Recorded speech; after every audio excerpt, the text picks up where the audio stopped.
Accounts. Accounts के बारे में आप लोग पहले से बहुत कुछ जानते होंगे। हो सकता है आपने प्लस टू लेवल पे इसको स्टडी भी किया हो, या हो सकता है आपको इसके बारे में कोई आइडिया नहीं हो, अगर आप साइंस या फिर किसी अदर बैकग्राउंड से होंगे तो। लेकिन इससे हमारी पूरी स्टडी को कोई फर्क नहीं पड़ता आपने पहले अकाउंट्स पढ़ा है नहीं पढ़ा है। ये जो हमारे प्रोफेशनल कोर्सेज हैं, CACS, CMA, पहले ये CWA था, इन सब में जो फाउंडेशन या CPT लेवल ऑफ स्टडी है, इसका पर्पस यही है कि जितनी भी रिक्वायर्ड नॉलेज होनी चाहिए एक स्टूडेंट में, वो सारी हम ये ना एक्सपेक्ट करते हुए कि स्टूडेंट में होगी, हम खुद उनको बताएं और सिखाएं। आपके इस लेक्चर में मैं जो चीजें कवर कर रहा हूं वो काफी हद तक आपको हेल्प करेगी, जो अकाउंट्स का डर होता है स्टूडेंट्स में, उसको निकालने के लिए। मैं बिल्कुल प्रैक्टिकल, जेन्युइन और जो चीजें आपको समझ में आए उसी के हिसाब से मैं आपको सारी चीजें कम्युनिकेट करूंगा। अकाउंट्स जो कुछ भी है, अभी हम नहीं जानते कि इसमें क्या है, कैसे होता है, क्या रूल्स हैं, हम करते क्या है। सबसे पहले तो हम कुछ बिजनेस करने जा रहे हैं, फिर देखेंगे कि उसमें अकाउंट्स क्या होता है। बिजनेस ना भी हो जो भी सर्कमस्टांसेज हो, उसके बाद से आप हर परिस्थिति के लिए, हर चीजों के लिए आप अकाउंट्स को समझ जाएंगे कि उसमें क्या करना होता है, कैसे करना होता है, या क्या होना चाहिए रियली। आप जो भी बिजनेस स्टार्ट करते हैं, कोई भी बिजनेस है आपका, इस बिजनेस को आप कैसे शुरू कर सकते हैं? आपको इसके लिए क्या चाहिए? कुछ पैसे। जरूरी नहीं है सिर्फ आप पैसों से ही अपना बिजनेस स्टार्ट करें। अगर आपके पास ऐसे कुछ प्रोडक्ट्स हैं, गुड्स हैं, चीजें हैं जिसको आप बेच सकते हैं, या जो आप खुद तैयार करते हैं, उसके लिए आपको स्टार्ट करने के लिए हो सकता है मनी, पैसा हेल्पफुल हो, बट वो जरूरी नहीं है कि मनी हो ही। लेकिन जो भी चीजें आप अवेलेबल कराएंगे, चाहे वो एसेट हो या कुछ भी, लैंड हो, बिल्डिंग्स हो, रॉ मटेरियल हो, गुड्स हो, अपॉर्चुनिटी हो, कुछ भी जो आप अवेलेबल कराएंगे, उसको कहीं ना कहीं से मनी से अरेंज किया जा सकता है। मनी आपको हेल्प करेगा उस चीज को अचीव करने में, उस चीज को आपके बिजनेस में लाने में। अगर वो चीज आपके पास नहीं है तो, यानी कि अगर आपके पास मनी है तो आप अपनी जरूरत की बाकी सारी चीजें अपने बिजनेस में अरेंज कर सकते हैं। ठीक है? अब आप बिजनेस अरेंज करने जा रहे हैं तो इसके साथ जुड़ा हुआ है मनी।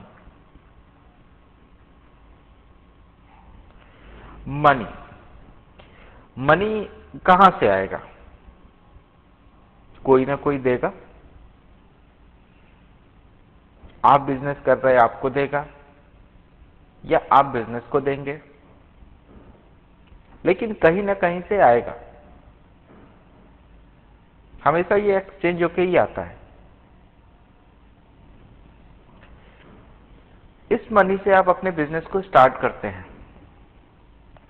ये स्टार्ट आपके ऊपर डिपेंड करता है कि कैसे आप इसको करते हैं, मनी को कहां खर्च करते हैं, कहां कहां से अरेंज करते हैं।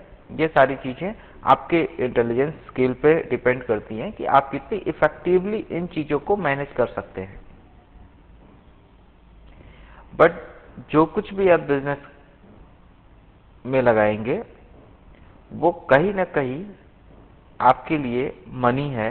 अगर वो नहीं होता तो आप उसको मनी से अचीव करते।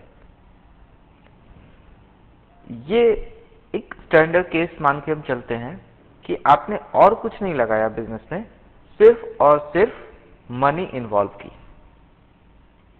ये जो मनी है, इसी से आप अपने बिजनेस को एस्टैब्लिश भी करेंगे, सारे ट्रांजैक्शंस करेंगे, सारी जो भी डेवलपमेंट्स हैं, क्लाइंट्स हैं, मार्केटिंग है, जितनी सारी चीजें हैं, आप सब इसी पैसे से करेंगे। आपके पास जो भी मनी है वो सिंगल नोट तो होगा नहीं।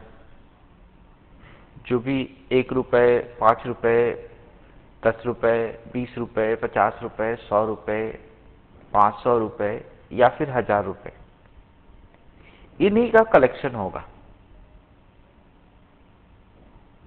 ठीक है, ये जो कलेक्शंस हैं, इसी कलेक्शन से आप अपने बिजनेस को कैरी करेंगे। अब अगर आपके पास बहुत सारे नोट हैं, एक नोट से तो आप बिजनेस स्टार्ट कर नहीं सकते, क्योंकि वो बहुत ज्यादा होगा तो 1000 रुपए होगा। तो अगर बड़े लेवल पे आप बिजनेस कर रहे हैं तो वो आपके लिए जरूरी नहीं है, हेल्पफुल होगा। ये सब आपके लिए और कुछ नहीं है, मनी है। This all are money for you. सबको हमने M से डिनोट कर दिया, ये समझने के लिए कि ये मनी है। ऐसे ही बहुत सारी मनी आपके पास होगी, तब आप बिजनेस कर पाएंगे। ठीक है, अब ये मनी कैसे बिजनेस चलाएगी? इस मनी का आप क्या करेंगे? कहीं ना कहीं इसको खर्च करेंगे, इसका कोई ना कोई यूज होगा। इस मनी को अलग अलग फॉर्म में आप कन्वर्ट कर सकते हैं।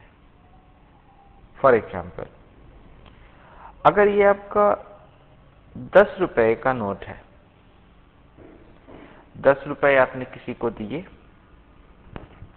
और एक पेन खरीद ली, यानी कि अब आपके बिजनेस में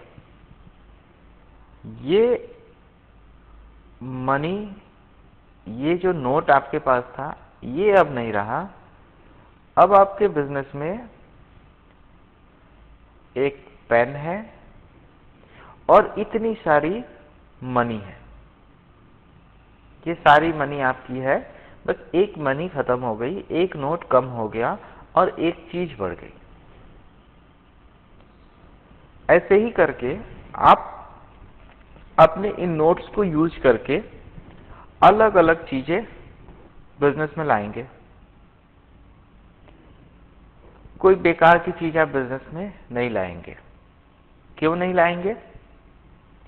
अगर आप कपड़े का बिजनेस करते हैं और आपने पैसे देके कोई ऐसी चीज खरीद ली जिसका कपड़े के बिजनेस से कोई लेना देना नहीं है, जैसे कि आपका बिजनेस कपड़े का है और आप 10 रुपए में एक मार्कर खरीद लेते हैं,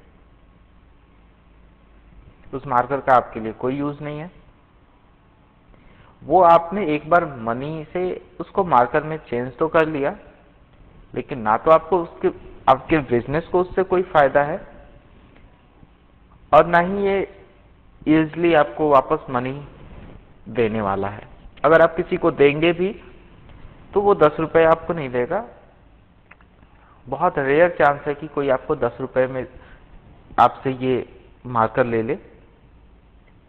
प्रैक्टिकली यही होगा कि वो आपको उससे कुछ कम पैसे देकर ये मार्कर ले लेगा। आपके लिए नुकसान है। आपने जो पैसे दिए थे मार्कर के लिए वो तो वापस आए नहीं, मार्कर से आपका कोई काम भी नहीं हुआ। तो ऐसी चीजों में आप पैसे लगाएंगे ही नहीं, ऐसा कुछ करेंगे ही नहीं कि आपके पैसे अपने आप कम हो जाएं। आप वैसी ही चीजों में पैसे को एक्सचेंज करेंगे जो आपके बिजनेस के लिए हेल्पफुल है। आपका कपड़े का बिजनेस है तो या तो आप कपड़े खरीद के लाएंगे या फिर आप चेयर्स खरीद सकते हैं। ताकि कस्टमर आए तो बैठेंगे, कपड़े देखेंगे।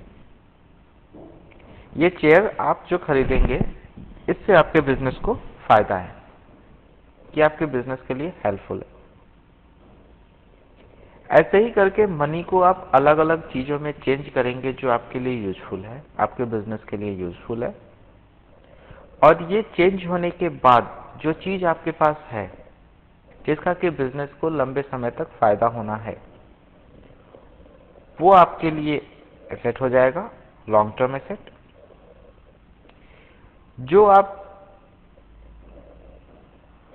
अपनी मनी को यूज करके कपड़े खरीद के लाएंगे, वो आपके लिए गुड्स होगा, स्टॉक इन ट्रेड होगा, और उसका भी आपके बिजनेस को फायदा है। इस मनी को देके आप अपने पास स्टाफ रखेंगे, वो स्टाफ आपके लिए हेल्पफुल है, इस तरह से हेल्पफुल है कि आपको एक ह्यूमन रिसोर्स के रूप में वो आपको हेल्प कर रहा है, बदले में आप उसे पैसे दे रहे हैं। वैसे ही आदमी को आप अपने बिजनेस में रखेंगे, अपने पैसे देंगे, जो आपके बिजनेस के लिए हेल्पफुल है। ऐसे ही करके आप कुछ भी कर लें, ये जो मनी है आपके पास, इसी मनी को आप तरह तरह से एक फॉर्म से दूसरे फॉर्म में बदलेंगे, मनी को चेंज करके किसी न किसी एसेट, गुड्स या चीजों में बदल लेंगे, रिसोर्सेज में बदल लेंगे। ठीक है। अब आप जब इस तरह से चेंजेस कर रहे हैं तो बहुत सारे सर्कमस्टांसेस अराइज होंगे। जैसे अगर आपके पास आपके बिजनेस में पैसे पड़े हुए थे, आपने किसी को दे दिए, आपने 100 रुपए किसी को दिए। मान लेते हैं ये जो नोट है आपका, वो 100 रुपए का है, ये आपने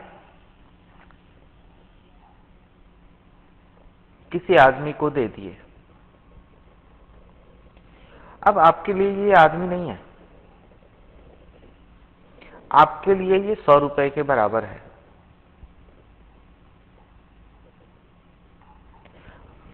आपके लिए ये 100 रुपए के बराबर है। कैसे? इसको कैसे समझेंगे? अगर मान लेते हैं आप अपने ऑफिस में प्रीमाइस में बैठे हैं, कोई आके बताता है कि बगल वाले दुकान में इनकम टैक्स की रेड पड़ी है और वो दुकानदार दुकान छोड़कर कहीं भाग गया। अगर उस दुकानदार ने आपके 100 रुपए लिए हुए हैं, आप क्या करोगे? क्या सोचोगे? कहोगे अरे यार मेरे तो 100 रुपए डूब गए, अब ये 100 रुपए मुझे नहीं मिलने वाले, कहां उसको ढूंढेंगे 100 रुपए के लिए। ऐसे ही अगर किसी के पास आपके 500 रुपए हैं, आप कहोगे 500 का नुकसान हो गया। उसी तरह से 1000 रुपए।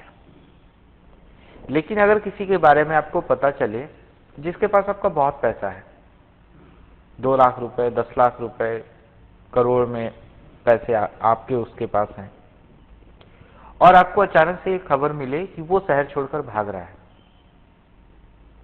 आप क्या करोगे?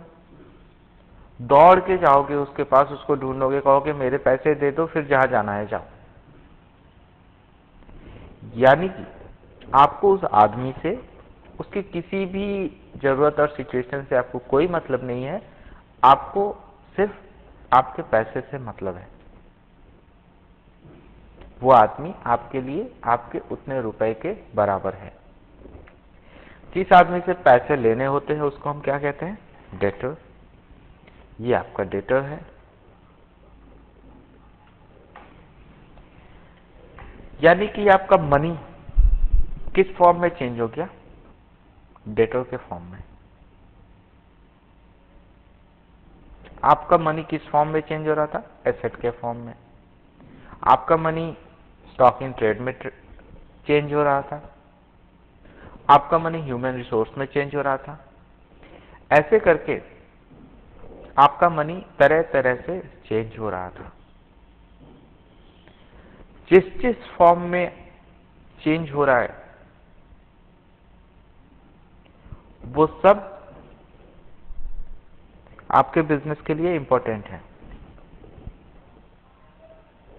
चाहे आपके बिजनेस में कोई डेटर है, कोई एसेट है, कुछ स्टॉक इन ट्रेड है, रिसोर्सेज हैं, कॉस्ट है, एक्सपेंसेज है, जितनी सारी चीजें हैं वो सारी आप इन्हीं पैसों से, इन्हीं अमाउंट से, इसी रुपए से आप मैनेज करते हैं। ठीक है। तो एक बिजनेस में जितने भी टर्म्स आते हैं, जितनी भी चीजें आप फेस करेंगे, वो सब आपकी मनी इक्विवेलेंट है और मनी को आपने उस फॉर्म में चेंज किया है। यहां तक समझ गए? ठीक। अब ये जो चेंज किए आपने, जितने आपके पास क्रेडिटर, डेटर, एसेट्स,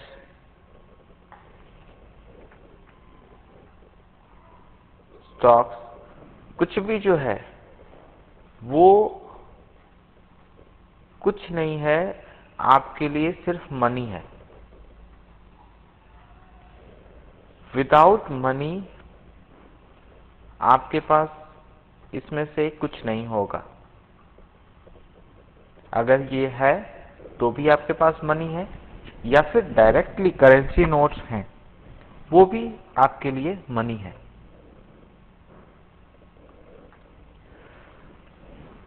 अभी तक समझ में आया?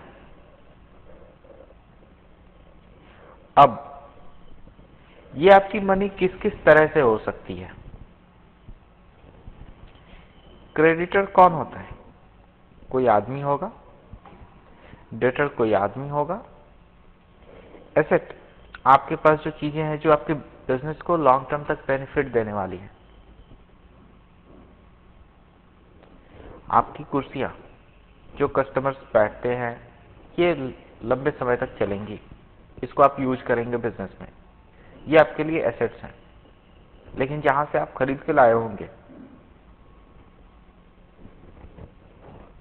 वहां के लिए ये स्टॉक इन ट्रेड होंगे। जो भी एसेट है वो फिजिकल थिंग्स है, फॉर्म्स में है, अलग अलग फॉर्म्स में, चाहे वो चेयर हो, चाहे पेन हो, चाहे कपड़े हो, चाहे मार्कर हो, कंप्यूटर हो, डेस्कटॉप, लैपटॉप, कुछ भी, books, bags, thermos, electrical equipments, जो भी चीजें हैं आपके पास, वो हम उसको सिंपली फॉर्म कह सकते हैं। ठीक है। ये फॉर्म्स आपके बिजनेस को अफेक्ट करते हैं, क्योंकि बिना फॉर्म में अपने मनी को कन्वर्ट किए आप कोई बिजनेस नहीं कर पाएंगे। दूसरा, आपके जो क्रेडिटर, डेटर्स या किसी को आपने पैसे दे रखे हैं, वो भी आपके बिजनेस में होंगे। They are persons. ठीक है। तो आपके जितने बिजनेस हो सकते हैं, जितने मनी को आप अलग अलग चीजों में, अलग अलग पॉसिबिलिटीज के हिसाब से कन्वर्ट कर सकते हैं, उसमें या तो फॉर्म होगा या फिर पर्सन होगा। तीसरी कोई चीज नहीं हो सकती। आपके बिजनेस में ऐसी कोई चीज नहीं आएगी जो पर्सन भी ना हो और फॉर्म में भी ना हो। अगर इन दोनों में से कोई नहीं है तो इसका मतलब आपके पास मनी ही है। ठीक है। अब डिस्कस करते हैं इस फॉर्म एंड पर्सन के बारे में कि कैसे ये हो भी सकता है, नहीं हो सकता है, या क्या फर्दर पॉसिबिलिटीज हैं। तो अब डिस्कस करते हैं हम लोग फॉर्म और पर्सन के बारे में।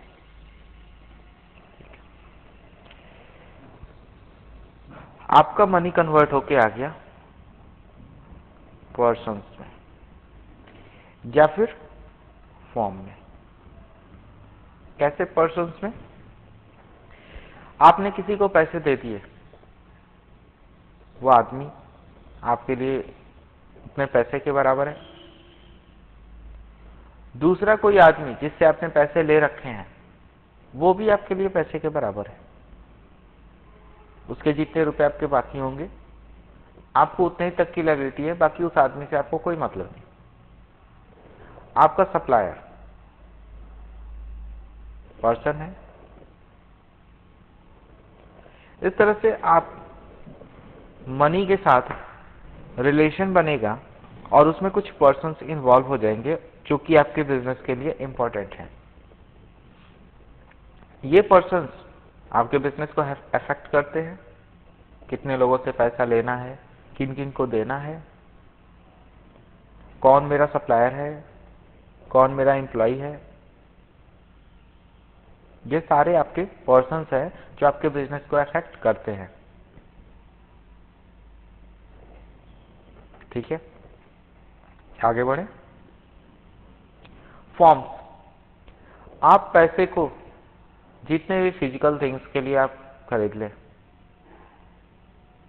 खर्च कर लें, जितने चीजों में आप इसको कन्वर्ट कर लें, वो आपके लिए फॉर्म है। जहां जहां पैसे आपके जा रहे हैं, जहां पर्सन इन्वॉल्व नहीं है, जहां आप उसको पर्सन के रूप में नहीं जानते, वो सब आपके फॉर्म है, फिजिकल थिंग्स हैं।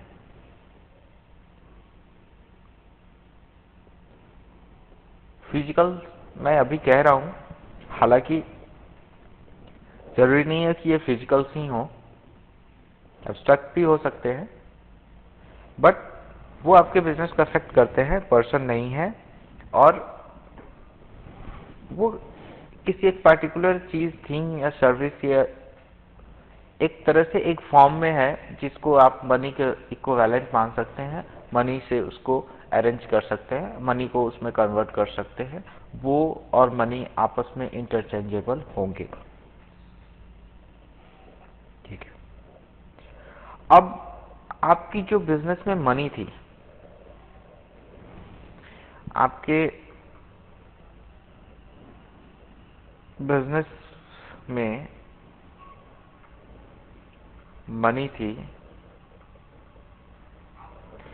ये मनी कन्वर्ट होके या तो पर्सन बन गई,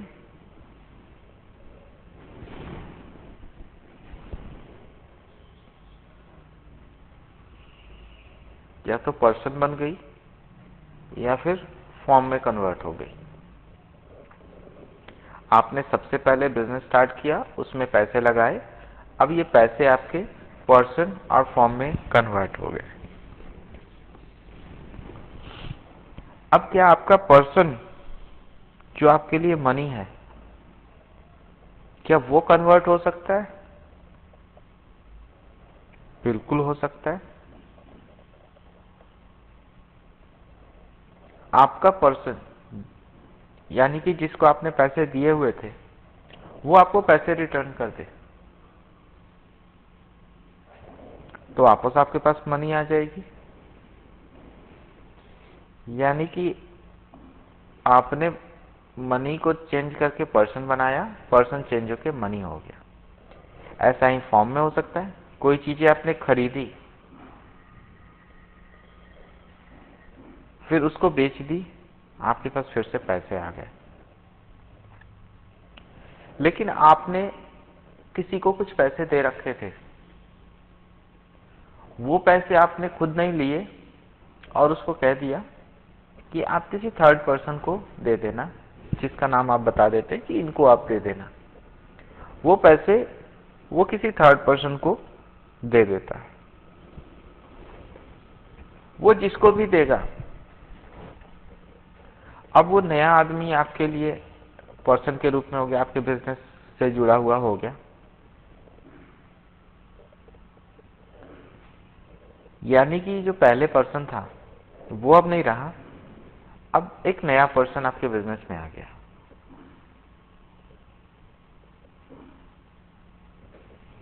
यानी कि आपका पर्सन पर्सन में चेंज हो सकता है। अब एक पर्सन जब दूसरे पर्सन में चेंज हो सकता है, वापस वो पर्सन में चेंज हो सकता है। क्या फॉर्म आपका फॉर्म में चेंज हो सकता है?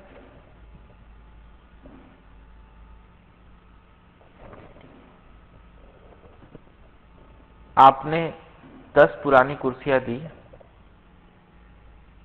और किसी से 2 नई कुर्सियां ले आए, पॉसिबल है। आप अपनी पुरानी एसेट देखकर नई एसेट ला सकते हैं।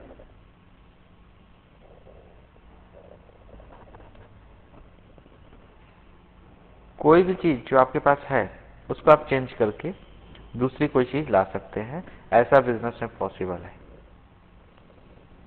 आपका फॉर्म में कन्वर्ट हो सकता है। अब क्या पर्सन फॉर्म में कन्वर्ट हो सकता है? अगर किसी की ज्वेलरी की शॉप है और आपके कुछ पैसे उसके यहां बाकी हैं, आप क्या कहेंगे? ये पैसे जो मुझे लेने थे ये तुम अपने पास रखो और मुझे इतने की ज्वेलरी दे दो। यानी पर्सन आपका चेंज होके फॉर्म में आ गया। फॉर्म पर्सन में चेंज हो सकता है? बिल्कुल हो सकता है। आपने किसी को कोई चीज दे रखी थी, आपके पास बहुत अच्छी कैलकुलेटर थी, आपने किसी को दे दी थी।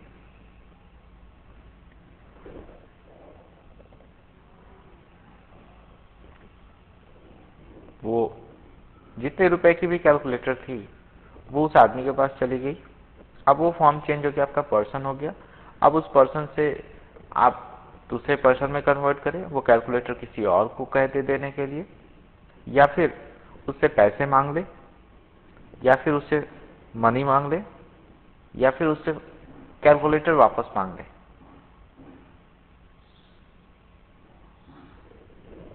यानी कि फॉर्म और पर्सन भी आपस में चेंज हो सकते हैं।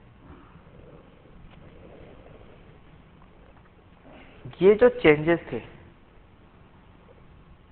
पर्सन टू पर्सन या फॉर्म टू फॉर्म या पर्सन टू फॉर्म और फॉर्म टू पर्सन, या फिर person form to money and money to person form,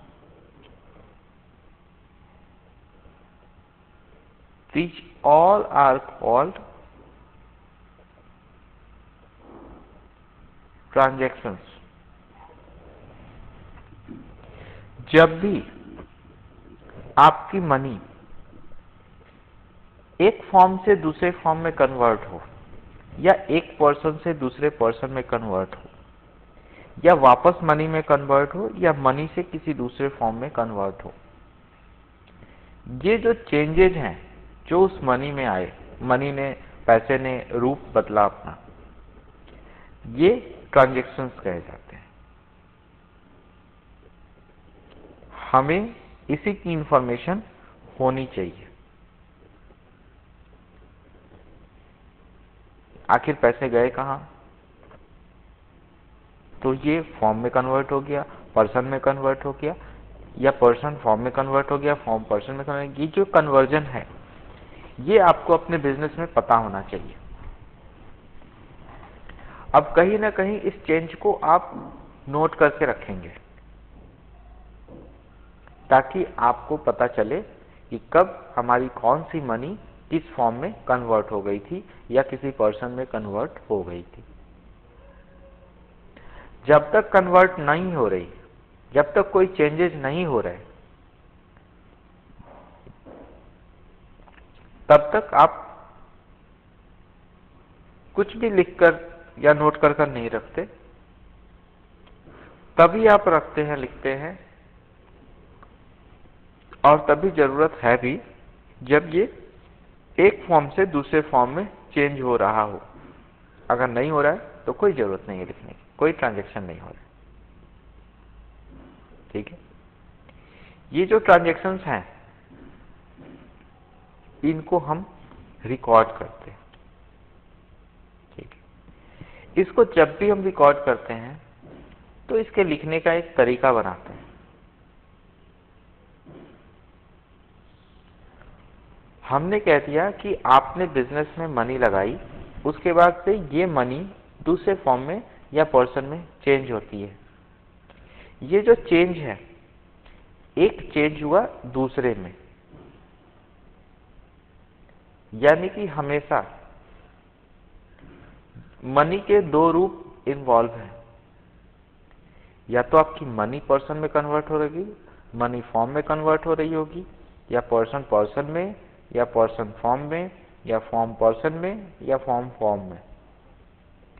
हमेशा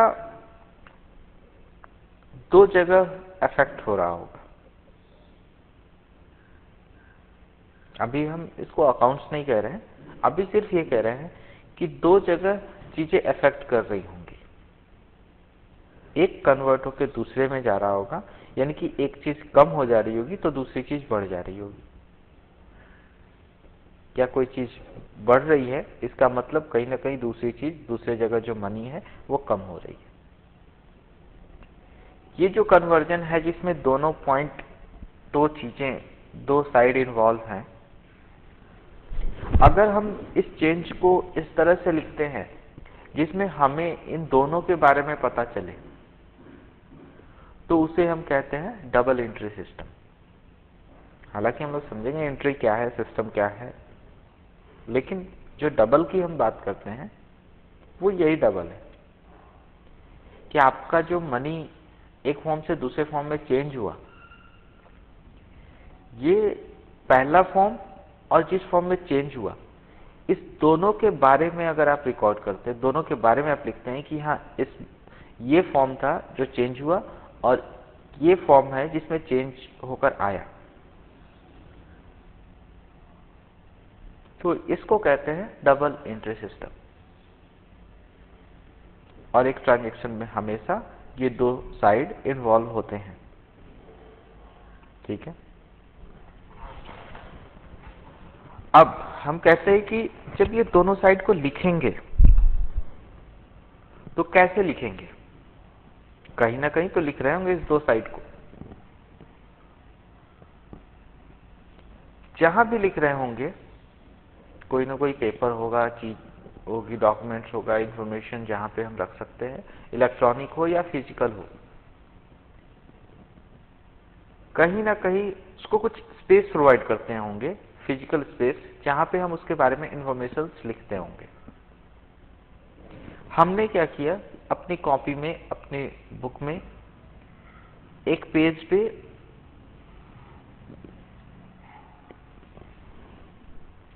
ऐसा बना दिया।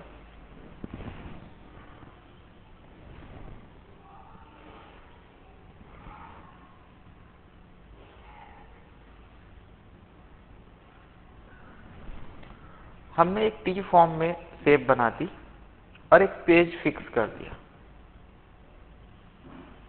ये पेज कैसे फिक्स कर दिया?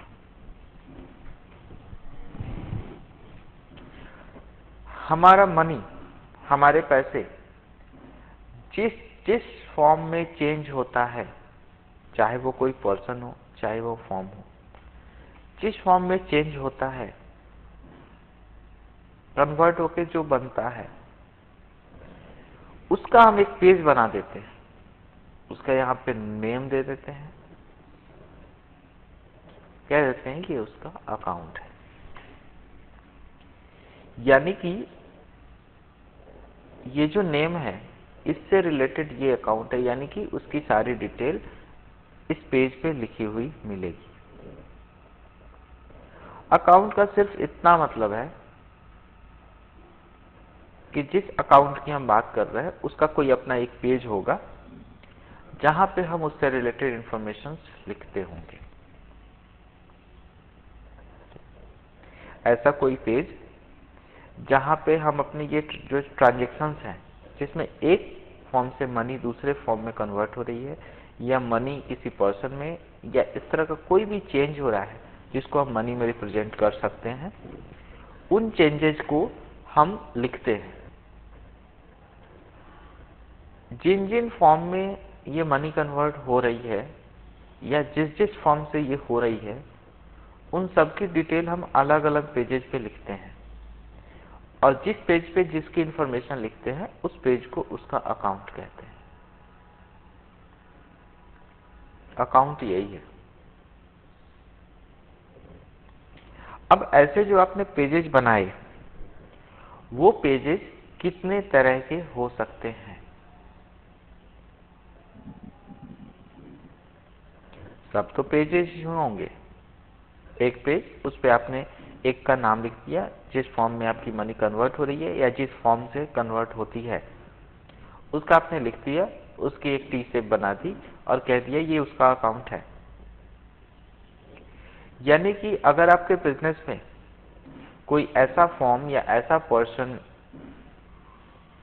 पॉसिबल है जो दूसरे के बिजनेस में तो होता है, आपके बिजनेस में नहीं हो रहा है, तो उसका पेज हम नहीं बनाएंगे।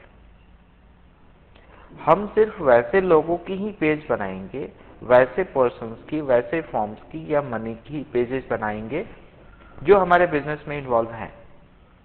जो इन्वॉल्व नहीं है उसका नहीं बनाएंगे।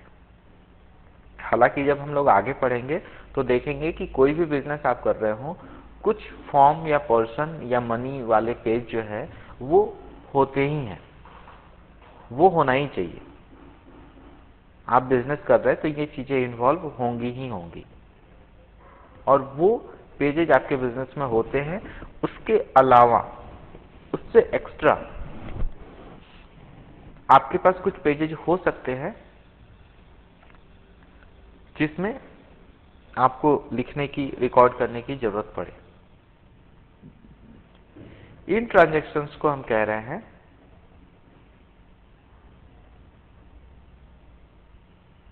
कि हम अपने उन पेजेस पे लिखेंगे। ये जो ट्रांजैक्शंस के दो एस्पेक्ट हमने कहे, एक जिससे मनी चेंज हो रहा होगा और एक जिसमें चेंज हो रहा होगा, इसको हम रिकॉर्ड करते हैं। इसी को हमने ये टी शेप बना के दो साइड जो बना दी है वो इसी पर्पज से बनाई है। हालांकि हम लोग आगे समझेंगे कि कैसे बनाई। अब ये जो नंबर ऑफ पेजेज हमने बनाए हैं, ये नंबर ऑफ पेजेज जो हैं, यानी कि हमने जो ये नेम दिया है, नेम, और इस पेज को कह दिया कि इसका अकाउंट, इसका लेखा जोखा यहाँ पे है। ये जो नेम है वो या तो किसी पर्सन का होगा या फिर किसी फॉर्म का होगा। ये जो नेम है ये या तो पर्सन का हो सकता है या फिर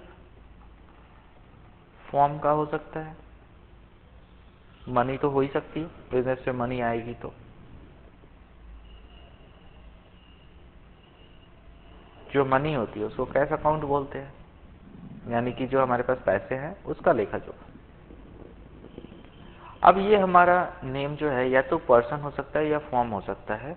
अब डिस्कस करते हैं कि ये आखिर क्या हो सकता है, कैसे कैसे। ये फॉर्म है तो क्या, पर्सन है तो क्या।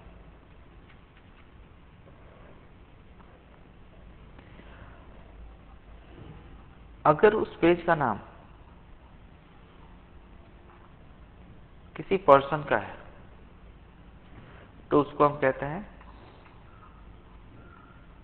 Personal account. यानी कि जो जो पेज किसी पर्सन से जुड़े हुए हैं उन सबको कंबाइनली एक कॉमन नेम हम दे सकते हैं कि ये पर्सनल अकाउंट्स हैं। इसी तरह से मनी का हमारा दूसरा रूप फॉर्म के रूप में होता है, लेकिन फॉर्म अकाउंट तो कुछ होता नहीं। जितनी सारी चीजें हैं जो पर्सन नहीं है वो सब कुछ फॉर्म होंगी, लेकिन फॉर्म को अगर इतनी बड़ी कैटेगरीज देते हैं तो फिर वो फॉर्म अकाउंट होना चाहिए। लेकिन नहीं, फॉर्म में दो तरह के अकाउंट होते हैं, एक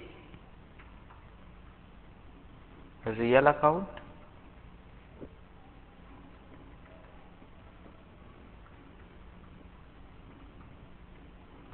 नॉमिनल अकाउंट। हमारे जो भी फॉर्म है, जितनी तरह से हम पैसे को चेंज कर सकते हैं एक रूप से दूसरे रूप में, जो कि पर्सन में नहीं चेंज हो रहा है, वो या तो रियल फॉर्म में होगा या नॉमिनल फॉर्म में होगा। जो रियल फॉर्म में होगा उसको रियल अकाउंट, जो नॉमिनल फॉर्म में होगा उसको नॉमिनल अकाउंट। लेकिन सबसे बड़ा क्वेश्चन, कब ये रियल अकाउंट होगा, कब ये नॉमिनल अकाउंट होगा? कोई फॉर्म है वो तो समझ गए कि पर्सन नहीं है तो फॉर्म हो गया, लेकिन फॉर्म में है तो वो रियल है या नॉमिनल, ये कैसे समझेंगे? बहुत आसान है। इसको हम कैसे समझ सकते हैं कि आप बिजनेस, जितनी भी चीजें हम डिस्कस कर रहे हैं वो एक बिजनेस के रेफरेंस में कर रहे हैं।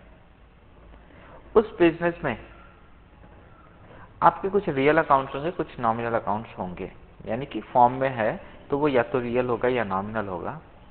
तो फॉर्म में हमने जैसे डिस्कस किया था कि हम वही सब चीजें फॉर्म में अपने बिजनेस में इन्वॉल्व करेंगे जो हमारे बिजनेस के लिए बेनिफिशियल है।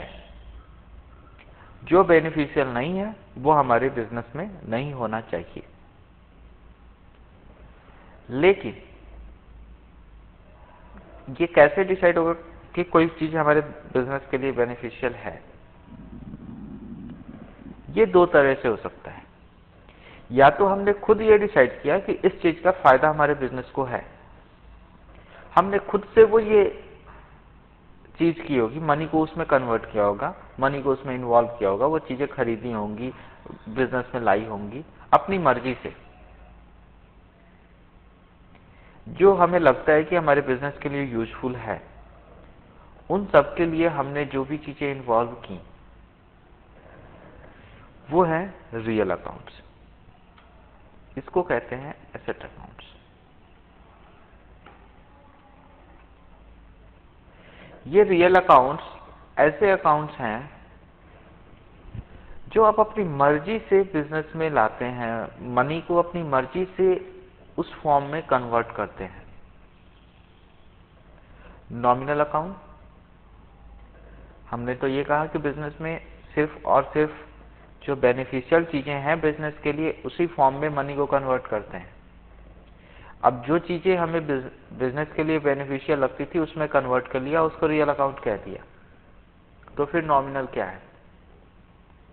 एक्चुअली नॉमिनल वो है जब आप बिजनेस कर रहे हैं, अपनी बिजनेस एक्टिविटी कैरी कर रहे हैं, आपको पता हो या ना हो, आपको वो लगा या नहीं लगा, लेकिन बिजनेस करने के दौरान आपको उन चीजों में, उन फॉर्म्स में मनी को कन्वर्ट करना पड़ा।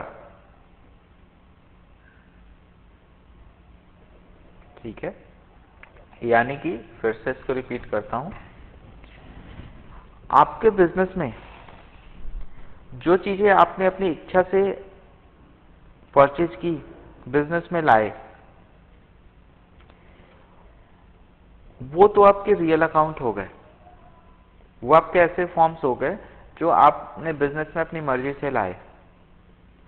बट आप अपना बिजनेस कर रहे हैं, तो अगर आपने अपनी मर्जी से वो सारी चीजें जुटा ली हैं जो बिजनेस के लिए हेल्पफुल है, तब तो और कहीं मनी खर्ची नहीं होनी चाहिए। लेकिन आप अपने बिजनेस को जब कर रहे होते हैं तो बहुत तरह से आप अपना बिजनेस कर रहे हैं और सामने से कोई आकर खड़ा हो गया, कहा कि हमें पैसे दो। उसने कहा किस बात के? तो सामने से उसने जवाब दिया, ये हुआ आपके यहाँ, वो हुआ, ऐसा किया, वैसा किया, आपके यहाँ इलेक्ट्रिसिटी मैंने दी, आपके यहाँ टेलीफोन मैंने सर्विस दी थी, मैं इस काम से बाहर गया था, वहां पे एक्सपेंसेज हो गए। ये सब कुछ बिजनेस के लिए हुआ। अगर आपका बिजनेस नहीं चल रहा होता तो ये लोग आपके सामने आकर नहीं खड़े होते। जो आपके सामने आकर खड़े हो गए और पैसे मांगने लगे, ये आप अपनी मर्जी से तो इनको आपने बुलाया नहीं, ये सामने आकर खड़े हो गए इसलिए आपने इनको पे किया। वैसे जितने भी अकाउंट्स होंगे वो नॉमिनल अकाउंट कहलाते हैं। ये डेप्थ अकाउंट भी कह सकते हैं इसको। ठीक है, तो हमारे बिजनेस में जितने हमने पेजेज बनाए थे, जितने हमने अकाउंट्स बनाए थे, उसको हम 3 पार्ट में कन्वर्ट करते हैं। या तो पर्सनल अकाउंट होगा, या रियल अकाउंट होगा, या नॉमिनल अकाउंट होगा। पर्सनल अकाउंट कब होगा? जब हमारा मनी या चीज या कोई भी फॉर्म वो अगर पर्सन में कन्वर्ट हो रहा है, जिस फॉर्म में कन्वर्ट हुआ वो हमारे लिए पर्सन है, तो पर्सनल अकाउंट। जब उस पेज का नाम, वो एसेट, वो चीजें हमने अपनी मर्जी से अपने बिजनेस में इन्वॉल्व की, हम खुद खरीद के लेके आए, हमने खुद उसको बिजनेस में एंगेज किया, वो हमारा रियल अकाउंट है। और जो डेप्थ अराइज हुए, जो हमको पेमेंट, जहां जहां मनी हमको पे करना पड़ा, मनी को उस फॉर्म में चेंज करना पड़ा, जो हमारी लायबिलिटीज के रूप में हो गई, जो हमें पेमेंट करना पड़ा क्योंकि उसकी डिमांड हमारे बिजनेस में आ गई, वैसी चीजें हमारी नॉमिनल अकाउंट्स हैं। ठीक है, अभी तक समझ में आया? ये हमारी मनी से रिलेटेड, अकाउंट से रिलेटेड है, जो हमारे इन 3 फॉर्म में कन्वर्ट हो रहे हैं। अब एक पर्सन जो है वो नेचुरल पर्सन, आर्टिफिशियल पर्सन या रिप्रेजेंटेटिव पर्सन हो सकता है, जिसको कि हम लोग आगे स्टडी करेंगे। ठीक है, अब हम लोग अकाउंटिंग रूल के बारे में देखेंगे। रूल्स ऑफ अकाउंटिंग, अकाउंटिंग क्या है, उसके रूल्स क्या हैं, फिर आगे बिजनेस के लिए हम लोग बेसिक अकाउंटिंग इक्वेशन तैयार करेंगे।